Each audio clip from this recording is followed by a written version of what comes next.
Bonjour à tous, c'est Brax, bienvenue sur LCN pour la 4e partie de l'Asgard Summer Bash 2020. On attaque ce dimanche avec un défi, puisque je ne suis pas défié, donc c'est à moi de défier une fois de plus. J'ai de nouveau le choix avec le Kingdom of Aquitaine que je vous ai dit que je ne voulais pas, et le Vampire Covenant, donc comme je vous l'ai dit, on en parlera dans la conclusion, mais je voulais également l'esquiver, donc on va dire que une fois de plus par défaut, je vais choisir un troisième joueur, un joueur que je ne connais pas, enfin que j'ai déjà croisé lors de tournois mais on s'est jamais affronté. Et donc c'est Colril qui joue les Highborn Elves. Alors là vous allez voir, donc bon déjà ça va changer du ODG. Et en gros il y avait 3 listes de tirs principalement dans le tournoi, dont je faisais partie. Colril est l'une de ces listes de tir magie. Évidemment, quand c'est un elfe qui vous fait une liste de tir magie, ça envoie du bois.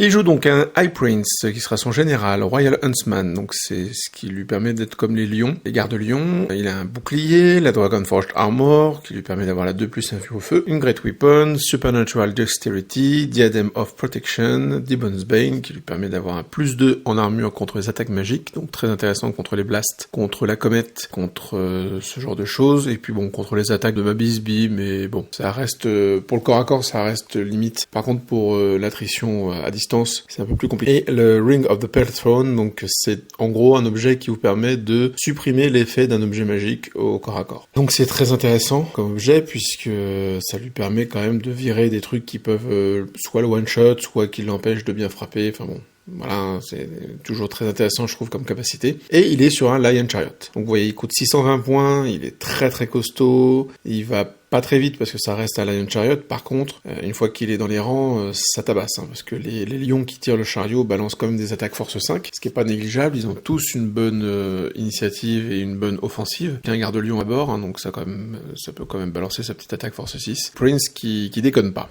Après, moi, j'ai de quoi le gérer entre la magie, même s'il a une grosse armure avec la Demon's Bane, et puis il a une invulnérable, mais canon, j'ai la magie, donc il peut pas non plus se montrer trop facilement.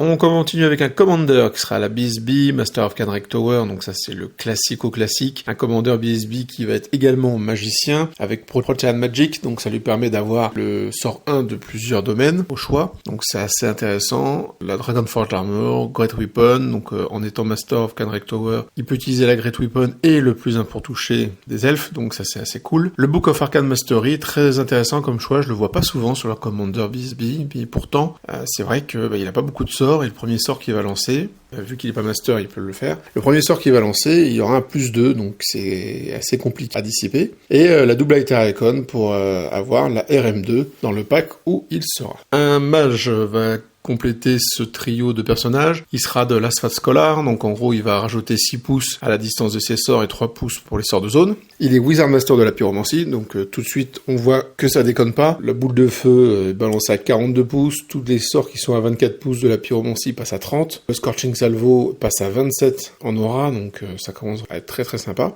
Il a un Binding Scroll et un Talisman of the Void, et ça lui permet d'avoir une 3e canalisation, puisque le mage et le commandeur ont chacun un channel 1. Au niveau des bases, il va avoir 27 Seaguard, donc très intéressant le Seaguard avec le tir de contre-charge qu'il peut utiliser quand c'est une autre unité qui se fait charger, très très bonne unité Highborn Elf, avec l'état-major complet et la Navigator's Banner qui lui permet d'être distracting le premier tour de CAC. 16 Citizen Archer avec un musicien, 5 Helen Weaver pour aller faire de la redirection. Dans les spéciales, on attaque avec du glace canon, donc ça saute très rapidement au blast, au tir, etc., mais ça fait très mal au corps à corps. 24 Sword Masters, état-major complet, Banner of Becalming.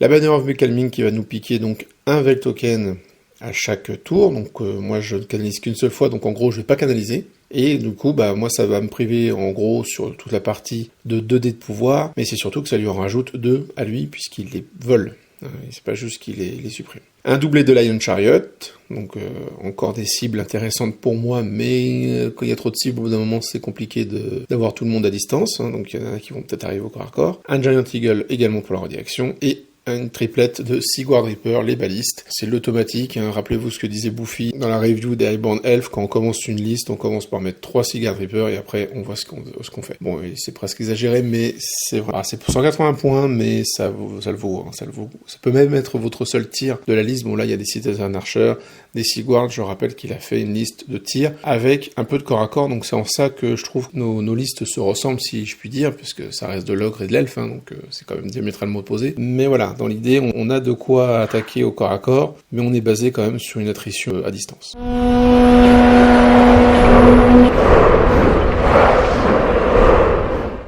Au niveau des caractéristiques de notre affrontement, donc on va être sur la map 5, que j'ai déjà joué, c'est celle que j'ai jouée avec Voltar. Alors, l'explication de pourquoi je me retrouve sur la même table, elle est très simple. Nous sommes, comme vous le savez, en pandémie, même si ça s'est un peu calmé, c'est loin d'être fini, et du coup, on est 2 joueurs, dont je fais partie, à être, disons, des cibles privilégiées pour le virus. Ou du moins, si on se fait choper par le virus, on va prendre tarif. Et du coup, les organisateurs ont pensé à nous, et en cela, je les remercie énormément, en nous astreignant, en fait, à être en surface. Puisque la boutique d'Asgard se compose d'un sous-sol avec pas mal de tables et de quelques tables en surface. Et du coup, les organes nous ont fait en sorte que, quoi qu'il arrive, on joue sur la surface, puisque pas dans un endroit totalement clos, il y a la porte qui est ouverte, on peut aller dehors facilement, etc. Et la hauteur sous plafond est plus grande, donc il y a une meilleure circulation de l'air et donc, a priori, moins de risque encore de contracter la maladie. Donc voilà, donc le pendant, c'est que malheureusement, on tombe sur les mêmes tables parce que il peut pas non plus, c'est compliqué de nous faire aller sur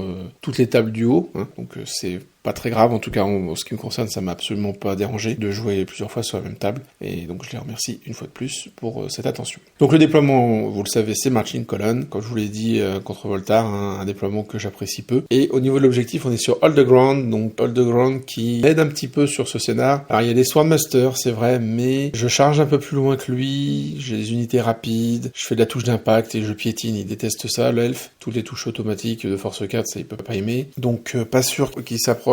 Je peux essayer de jouer le scénar et puis voir si on peut se nuller à l'attrition. M'estimer sur un 10-10 lors des estimations, ne sachant pas le scénario que j'allais jouer contre lui si jamais je jouais. Là, on va dire que j'estime peut-être 10-13. Voilà.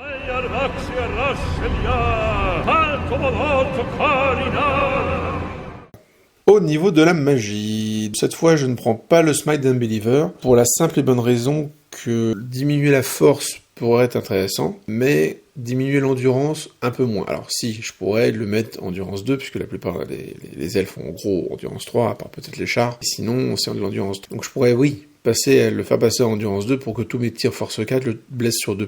Mais je pense qu'avoir un souffle, AP1, contre des mecs qui n'ont pas tous des grosses armures, je pense au Swordmaster principalement. S'ils commencent à se prendre un souffle assez efficace, force 4, pourquoi pas force 5, ça peut en dégraisser pas mal. Donc voilà, je pars sur le Crising Fire. Évidemment, j'ai Hand of Heaven, la Wrath of God, et le Trial of Ace, et bien sûr le Children of Umi, puisque j'ai l'héréditaire. Et cette fois, je ne suis plus à contre un ODG, donc j'arrive à faire autre chose qu'un 5 sur mon D10. Je fais 1, donc je suis avec de l'alchimie. J'ai le Quicksilver Lash, pas le meilleur sort que je pouvais avoir contre de l'elfe, mais il y a des chars. Attention de ne pas l'utiliser contre le personnage, puisqu'il a une de plus invue au feu, évidemment. Donc l'utilisation du Quicksilver Lash va être assez réduite dans cette partie, évidemment. De son côté, en pyromancie, il va prendre la Fireball, le Flaming Sword, le Pyroclastic Flow et le Scorching Salvo. 3 blasts dont 1 de zone, et les Flaming Sword, évidemment, Flaming Sword de zone dans une liste de tirs elfe, c'est juste monstrueux quand vous avez les balistes à force 4 AP2, mais qui ont plus un pour blesser, qui balance 6 tirs chacun, ça commence vraiment à faire très très mal.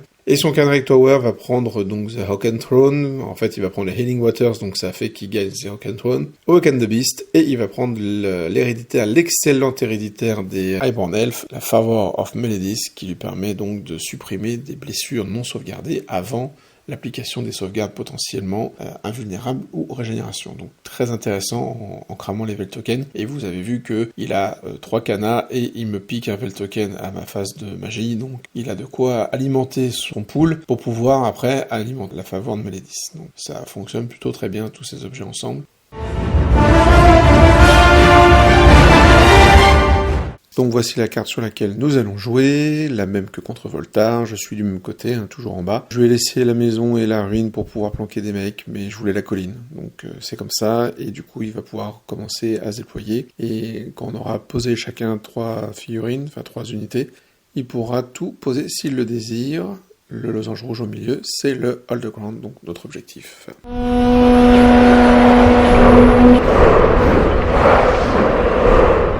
Du déploiement. Elle va tout poser pour pouvoir commencer, une fois qu'on aura mis quelques unités chacun, 3 unités chacun. Donc du coup, de gauche à droite, nous avons une baliste au fond à gauche, suivie d'un char, les Swordmasters au planqué dans la ruine, avec donc le couvert lourd que leur offre cet élément de décor. Une deuxième baliste, les archers, devant nous avons en léger différé Sigward Reaper. Le Master Pyromancy est avec les Swordmasters dans la ruine, et la BSB, c'est la figurine qui est tout à gauche dans les Sigward. Il avait oublié malheureusement sa figurine de BSB, donc bon, la figurine se reconnaît facilement, il n'y a pas de problème. La troisième balise derrière, les photos une fois qu'il avait fait sa première avant-garde avec les Helen River. Donc les Helen River ont commencé derrière le bâtiment, gros bâtiment où se cache également notre ami le général, Royal Huntsman, le deuxième char et l'aigle également qui se planque bien au fond là-bas. De mon côté, derrière le muret en bas à gauche, nous avons les Scraplings, être là pour...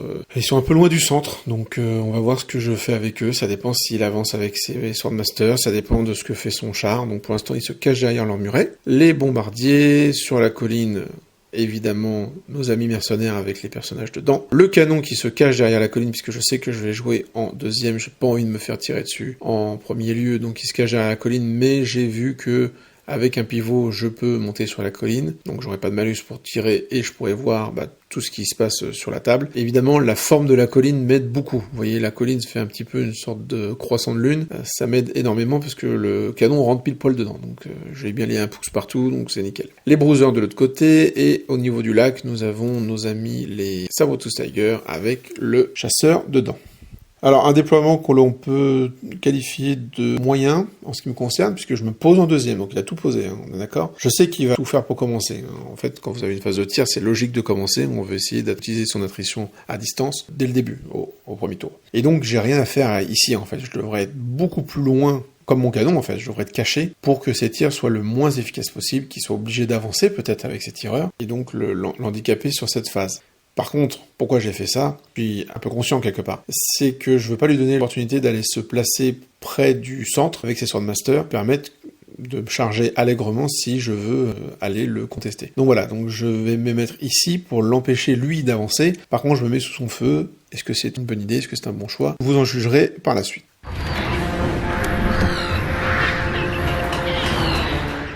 Donc au niveau des scouts, j'ai placé mes Scraplings dans la forêt qu'ils vont bien sûr piéger. Donc il est premier à faire sa vanguard, comme je vous disais, les Helen River arrivent ici, au niveau du bâtiment. Et du coup, moi je vais quitter ma forêt, parce qu'en fait, vous voyez, entre les Helen River, sur lesquels je peux arriver à moins de 6, puisqu'ils ont fait déjà leur avant-garde, et les Sigward, où il faut que je reste à 12, il y a un très petit couloir dans lequel j'arrive à me faufiler et à me placer. Et donc je me place ici. Je me place ici, sachant que j'ai fait une vanguard avec mes Saber-Tooth Tiger, parce que ils ne risquent rien, il n'y a rien qui peut les charger de ce côté-là. Donc j'avance dans l'idée d'agresser avec mon chasseur et avec les chats. Et en ce qui concerne les Scraplings, donc je suis ici pourquoi? Comme je vous l'ai dit, dans une autre partie, je teste des trucs avec les Scraplings, et là je me suis dit, ils vont peut-être pouvoir aller agresser cette baliste-là. Pourquoi pas, après tout, ils sont 6, donc peut-être pas aller au corps à corps, parce qu'ils vont se faire défoncer par les 2 elfes qui gardent la baliste, mais pourquoi pas leur tirer dessus, ou voilà, donc... Et puis, le chariot me voit, mais si jamais il me charge, je fuis, et puis même s'il me rattrape, je veux dire, il est dans la pampa, il est sous le feu de ma magie et de mon tir, donc je sais qu'il va pas me charger, en fait. Donc voilà, donc je me place là, et puis je vais voir, c'est toujours emmerdant d'avoir une unité ennemie dans sa zone de déploiement, après, ça reste 6 trappeurs, entendons-nous bien, hein. C'est vrai que si ça avait été 2 Yeti, ça aurait été autre chose. Et donc voilà, vous voyez le char à lion, qui est un prêt, qui n'est pas une figurine de Colril. Pour ceux qui connaissent, ce sont les elfes habillés en rose de Michael. Et du coup, donc notre général ennemi qui peut, s'il le désire, charger les Scraplings.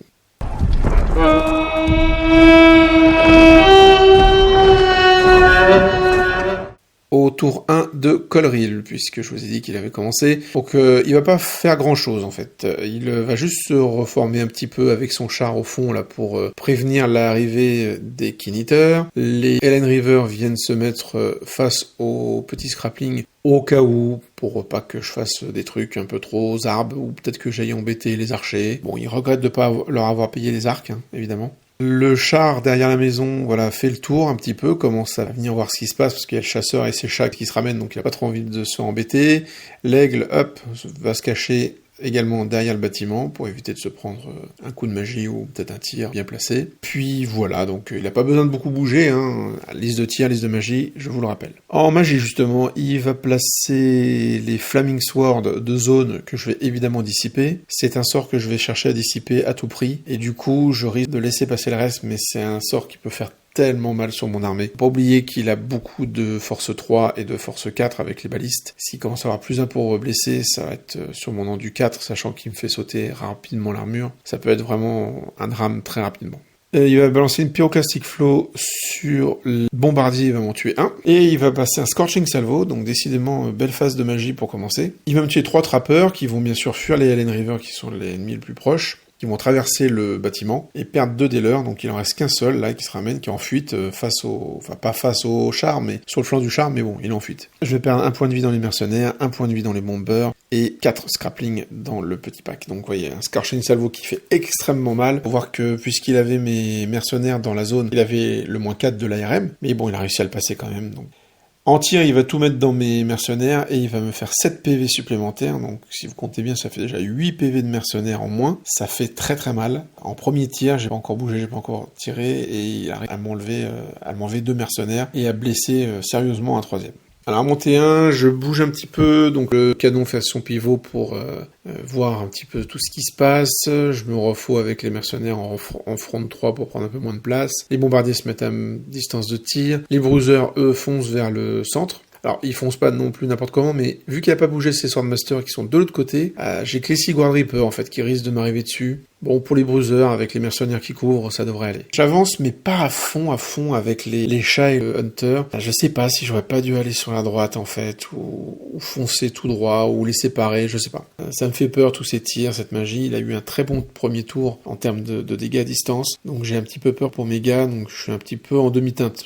J'avance, mais pas totalement, en fait. Les scrapping quittent couvert de leur muret pour commencer à venir, parce que je sens que je vais peut-être avoir besoin d'eux pour ne serait-ce que scorer. Il va me dissiper une comète. Je vais rater le Quicksilver Lash sur le char de droite. Par contre, je vais balancer tout mon tir dans les Seaguard pour en tuer 12, et du coup, il va tester, mais il va rester. Il va rester, il ne fuit. Et par ensuite, le Scrappling n'est pas rallié, donc il continue sa fuite, traverse le char ennemi et se fait tuer. Voilà, donc bye bye les Scrappling Trappers.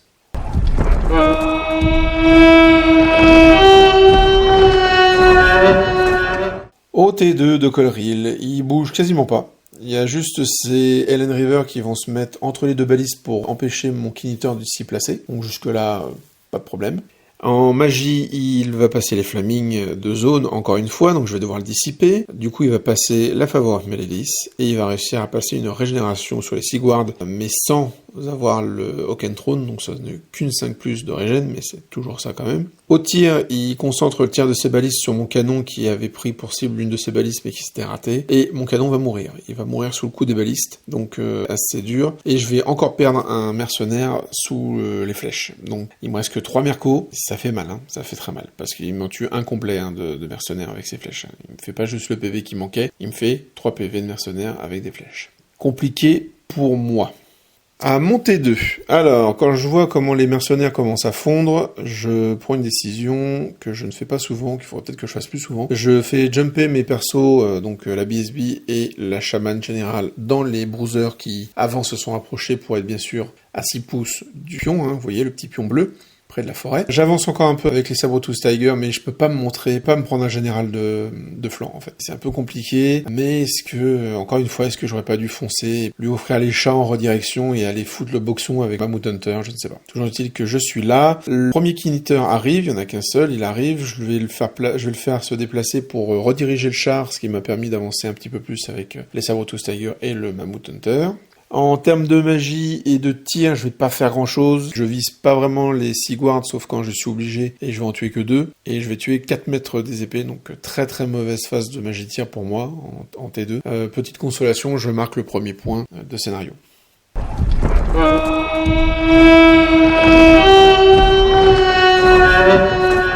À son T3, donc il va lancer quelques charges. Nous avons donc le char qui va charger le Kiniteur, bien sûr, qui le redirigeait. Il n'y a plus de canon, hein, donc le High Prince sur son char va sortir de son couvert. L'aigle s'envole pour aller rediriger le chasseur et ses chats. Ça, c'était attendu. Est-ce que j'aurais pas dû essayer de tuer ce piaf avant? Je ne sais pas. Mais j'avais pas vraiment d'opportunité. Pour le reste, il ne bouge quasiment pas. La flaming de zone, une fois encore, elle passe. Une fois encore, je dois la dissiper. Je me prends une énorme pyroclastic flow qui va me tuer tous les mercenaires. Il n'y a pas de test, ça fuit pas.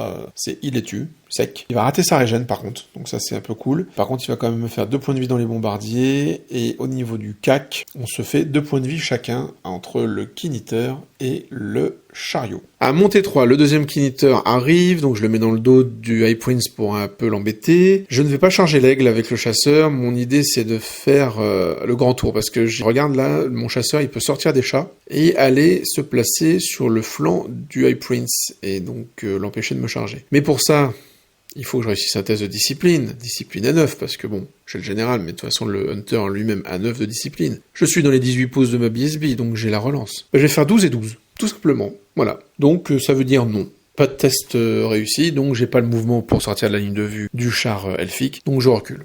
Je recule et là, bon, je regrette de pas avoir pris l'aigle, parce qu'en plus l'aigle est donc toujours actif, il va pouvoir me rediriger, il va pouvoir venir m'emmerder en fait, hein, comme d'habitude. Bon après, c'était pas aberrant de se dire que j'allais réussir mon 9 reroll et que j'allais sortir de la ligne de vue et aller foutre le boxon avec mon chasseur, mais bon, les tests de discipline quoi.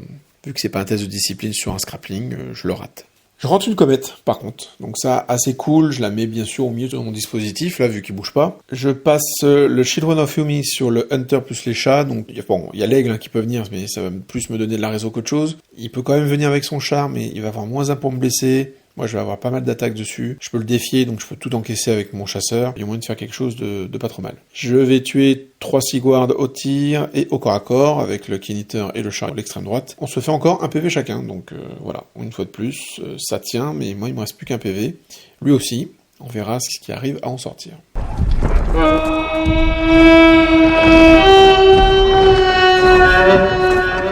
Au T4, bon, ok, j'ai un sort de protection, ok, j'ai quelques attaques et quelques quoi répondre, mais il va quand même charger avec son général dans le chasseur.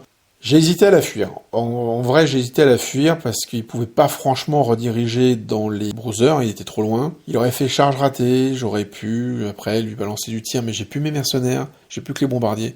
J'ai plus les mercenaires, j'ai plus le canon. Donc je vais avoir du mal à le gérer à distance. Il a une très bonne armure contre moi, puisqu'il a la Demon's Bane, donc face à la magie de la chamane. Donc je me dis, bon bah voilà, c'est vrai que j'aurais bien voulu lui mettre un petit PV ou deux avant qu'il arrive au contact, mais c'est comme ça. Donc le chasseur réussit à toucher d'ailleurs au tir de contre-charge. Je touche, je blesse, mais il réussit sa sauvegarde. Et donc bien sûr il rentre la charge, c'est la seule charge qu'il fait. Il back l'aigle pour aller rediriger le Kiniteur nouvellement arrivé. Donc là, comme je vous l'ai dit, hein, si l'aigle avait été géré, si c'était fait tuer, j'aurais eu quand même mon Kiniteur de libre pour mon T4, donc ça aurait été assez cool, mais bon, c'est comme ça. Voilà, donc il va bouger légèrement, mais bon, vous voyez le petit pion bleu en dessous des Sigward, c'est ma comète. Donc voilà, elle est ici, il bouge un petit peu son char, il bouge Helen River, mais c'est pas trop quoi faire avec, donc c'est un peu compliqué, il peut pas exploser son dispositif là pour esquiver la comète, donc il va serrer les fesses.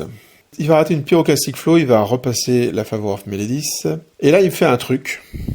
J'avais plus de dés, j'ai complètement oublié, et pourtant il me l'a cité dans les sorts qu'il avait au début. D'ailleurs je l'ai pas mis ici, mais je l'ai pas mis dans la vidéo, mais bien sûr il l'a, c'est le drain de magie. Donc la capacité, le petit sort qui permet de retirer les effets des sorts actifs sur une unité, et il me le lance sur le chasseur et ses Sabre-Tooth Tiger, et je perds le Children of Yumi là-dessus, le tour où il me charge, donc c'est très bien joué de sa part, ça va vraiment beaucoup l'aider évidemment. Il va me tuer un bombardier, donc j'ai un test à 9 reroll, parce que je suis encore à plus de 25%, et je rate mon test. Une fois de plus, c'est encore un 9 reroll de raté. Donc je fuis, je me retrouve près de la colline, il me tire quand même dessus avec les balistes, et en fait il va me rester que mon pauvre petit champion avec 2 points de vie, donc c'est compliqué, et c'est là où je me dis, mais dis donc, j'ai oublié de faire tomber ma comète. On me propose de refaire la phase de tir, mais non, je considère que quand on fait des erreurs, c'est à moi de penser à ma comète. Déjà il est sympa, il me laisse faire le jet, parce qu'on aurait pu dire que je ratais mon jet automatiquement, donc je fais mon jet, la comète va tomber, donc ça va quand même lui faire un peu mal, mais par contre moi il hors de question que je lui fasse refaire sa phase de tir. C'est sûr qu'il va y avoir moins de tirs, il va y avoir une baliste en moins, parce que je vais tuer une baliste avec la comète. Je vais tuer 7 archers, 5-6 guards et 3 mètres. Bon, ce qui est pas oufissime non plus, hein. Mais bon, ça tue la baliste, donc ça c'est assez cool. Peut-être que les bombardiers n'auraient pas fui, ou que sais-je. Bref, bon. C'est pas grave. Et en faisant des erreurs qu'on apprend. J'aurais dû penser à ma comète. Au corps à corps, le Keen-Eater se fait tuer. Donc c'est lui qui gagne. Hein. C'est Colril qui gagne ce duel haut en couleur. Il reste un char à 1 PV sur la droite. Et contre le général, donc on se fait bien sûr un petit défi qui va bien. Il va me faire 2 points de vie avec les touches d'impact. Parce que il faut voir que là c'est dangereux, très dangereux pour mon Hunter. Puisque, rappelez-vous, il a le Ring of the Pearl Throne. Et donc il peut choisir un objet magique chez moi et l'annuler. Et donc bien sûr, il choisit ma Mammoth High Cloak, qui me permet de le limiter à force 5. Donc lui, il va taper à force 7. Bon, il me touche qu'à 4+, parce que je suis en parade, ok, mais quand même, ça fait très très mal. Hein. Ça, plus le drain de magie qui m'a enlevé le Children of Yumi, moi j'étais serein quand il m'a chargé. J'étais serein, je me dis, je peux encaisser, puis après, j'ai un rang, tout ça, il sera pas tenace, si jamais je le fais tester, on sait jamais. Bon, voilà. Donc là, très très bon enchaînement de la part de Colril. Le Children of Yumi enlevé. Je te supprime ton armure, donc je peux quand même te blesser à 2+ avec mon perso. Bon, reste que il m'a pas fait de PV parce que j'ai mes régènes, et puis bon, il rate certaines attaques, hein, contre la parade. Ça, malheureusement pour lui, il peut pas la péter. Et j'arrive à lui faire 1 point de vie. Voilà. Donc je fais 1 point de vie dans le char, et on reste comme ça. Au T4, je vais charger l'aigle. En termes de mouvement, il n'y a pas grand-chose. Hein. J'ai déjà 2 points, parce que j'ai pris 1 point le tour d'avant pour le scénario. Je vais bientôt avoir un 3e point, parce qu'il s'est toujours pas avancé. Donc une fois que j'ai mon 3e point, je sais que je gagne forcément le scénario, donc ça c'est assez cool. Je vais rallier mon bombardier, hein, évidemment. Les 9 rerolls, je les rate, je fais des 12, ou je les rate tout court. Et par contre, un 5 rerolls, j'y arrive. Bon, on va pas se plaindre, hein. Il est rallié. La comète va être dissipée, je vais passer un souffle force 4 sur mon chasseur. L'héréditaire va être raté, malheureusement. Il n'y a plus de dédissipation à ce moment-là, et je rate le Children of Yumi sur mon chasseur, donc ça c'est vraiment très dommage. L'aigle se fait heureusement défoncer, je fais une petite charge irée qui m'amène près du bâtiment. Personne ne me voit, donc je pourrais peut-être charger si je suis encore en vie, parce qu'il y a les balises qui vont me regarder avec appétit pour aller aider le chasseur, parce que si je peux ramener une charge et un dos, ça rapporte toujours 3 points de résolution, donc c'est déjà ça. Et d'ailleurs, en parlant du Hunter, on se fait 1 point de vie chacun en termes de combat. Donc voilà, je enlève encore 1 point de vie, mais lui aussi, moi je fais plus qu'à 1 PV avec mon chasseur. Lui, il en reste 2. C'est compliqué. C'est compliqué. À la fin de mon T4, donc je marque le 3e point, et on voit que, Seven nous a dit à plusieurs reprises le temps qui restait. On va pas pouvoir jouer le tour 6, donc on va jouer que le tour 5.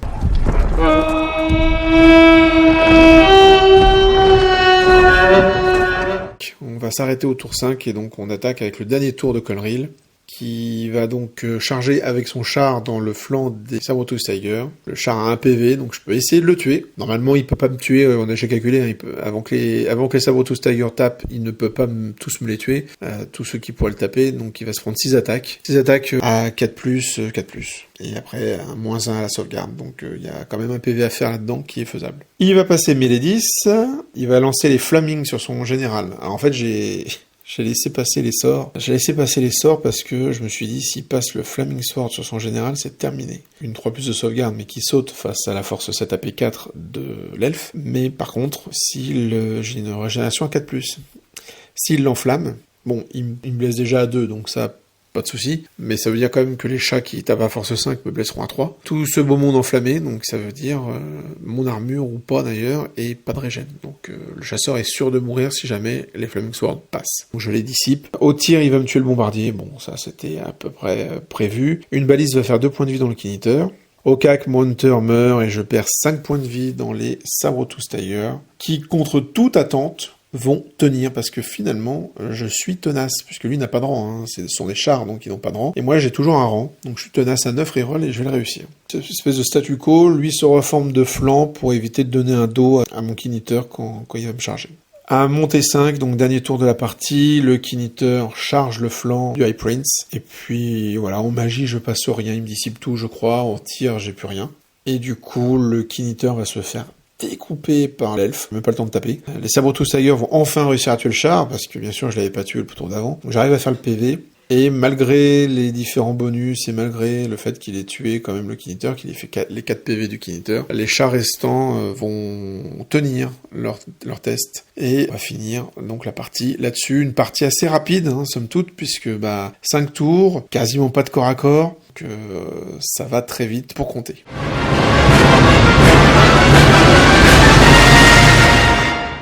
Donc au niveau des points, je lui prends 485 points. Bah oui, parce que je prends quasiment rien en fait. Quand on regarde bien, j'ai pas réussi à tuer les archers, j'ai pas réussi à tuer les Seaguards, je prends même pas la moitié des points. Donc voilà, j'ai un char, j'ai une baliste, mais c'est tout. Lui, il prend 2552 points, ça fait beaucoup de points qu'il prend. Tous les mercenaires y sont passés, tous les bombardiers, le chasseur, donc tout ça, ça fait beaucoup de points. Donc ça fait un 5-15 en la faveur, bien sûr, de l'elfe. Mais j'ai l'objectif, comme vous avez pu le voir, j'ai tenu le centre. En fait, il l'a pas joué, l'objectif, il me l'a laissé. Ce qui fait que je réduis l'écart à 8-12. Ça reste une défaite contre Colril. Comme je vous l'ai dit, je m'étais estimé à 10-13. Je pense que mon estimation n'est pas mauvaise.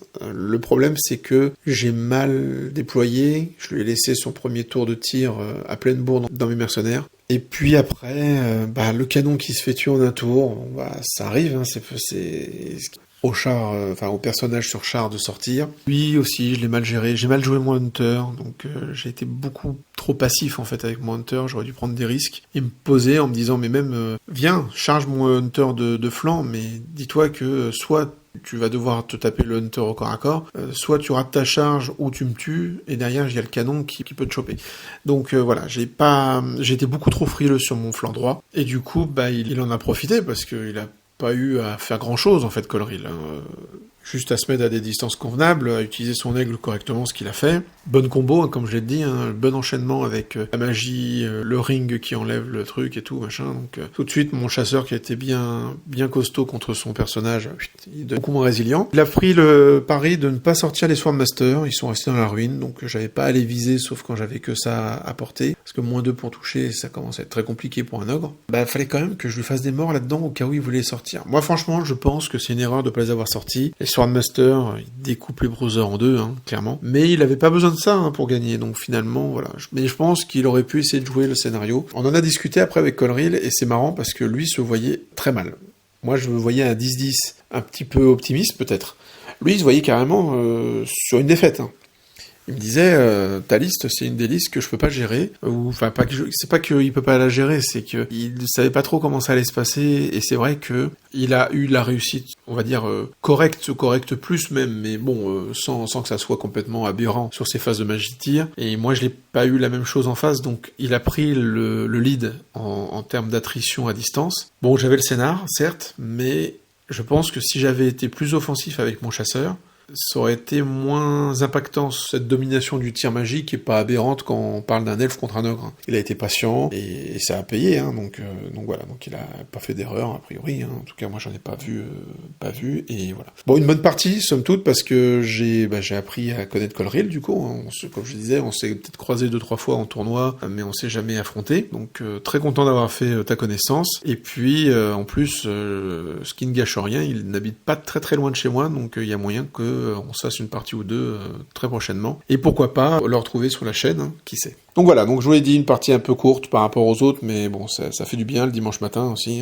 donc sur un centre, ça va assez vite. Partie intéressante en termes d'enseignement. Je savais pas trop comment le voir, les listes de tirs adverses. Quand le tir est meilleur, en tout cas meilleur, pas forcément sur la force ou le nombre, mais sur la capacité, les arcs elfiques, ça touche bien quand même. Il agresse depuis plus loin que moi. Alors est-ce que j'aurais dû le rusher? Les 24 Swordmaster m'en ont dissuadé, mais j'aurais peut-être dû, finalement, je ne sais pas. Donc n'hésitez pas dans vos commentaires à mettre comment vous l'auriez joué en fait cette partie. C'est assez intéressant de voir l'idée de chacun. Donc voilà, donc j'espère que ça vous a plu, cette petite partie assez courte en 5 tours. 5 tours, alors bon, 5 tours, je pense être principalement fautif, dans le sens où j'ai dû prendre pas mal de temps à prendre des notes et à faire des photos. On s'est pas déployé non plus à la vitesse de l'éclair, on a pris un peu notre temps, c'est le dimanche matin, on a pris un peu notre temps, un peu trop je pense. Et il y a eu des moments où on a eu, lui comme moi, des phases de réflexion intenses, parce que on se mettait l'un et l'autre un peu dans la mouise. Et il fallait faire des choix et pas les mauvais, il fallait bien enchaîné les trucs, que je pense que tout ça cumulé, plus ma prise de notes qui ralentit un peu forcément le déroulé, parce que mes adversaires ont la gentillesse d'attendre que j'ai fini d'écrire pour lancer les dés. Donc voilà, donc j'en suis désolé Colril, hein, je pense que... Bon, comme vous l'avez vu, les Sabretooth Tiger ont tenu, donc il aurait pris les Sabretooth Tiger avec son personnage T6, et c'est tout, il aurait pas eu de charge derrière. J'aurais peut-être joué mon T5 différemment pour charger son perso, mais il aurait fait un défi, et je pense que je me serais fait tuer, parce que le champion Bruiser, il aurait pas fait grand-chose, la BSB non plus, donc... Est-ce que je l'aurais prise, cette charge? Je ne pense pas. Donc, en vrai, à part faire un gros blast et peut-être prendre la moitié des Sigward, et encore, il y avait que ça à dissiper en face. Donc, en vrai, notre T6... Je pense très sincèrement que le T6 n'aurait pas été déterminant, à part le fait qu'il aurait pris les Sabretooth Tiger. Il aurait pris 248 points. Ça, je pense pas que ça fasse une tranche de plus. Donc sur ce coup-là, je pense c'est dommage de pas faire ces 6 tours. Surtout que on n'est pas... Enfin, Colril, je connais pas, mais moi je sais que je suis un joueur qui finit habituellement ses parties. Mais là, c'est vraiment pas impactant. Pas impactant ni pour le scénario, ni pour la prise de points de bâche. Donc, vraiment, c'est pas un truc vraiment embêtant qui, par exemple, vous empêche de prendre le scénario et vous le nulez à la place. Ouais, vous voyez, ce genre de choses. Là, c'est pas le cas. Voilà, donc merci de m'avoir suivi. Je vous dis à très bientôt pour la dernière partie de l'Asgard Summer Bash 2020. Que le hobby soit avec vous.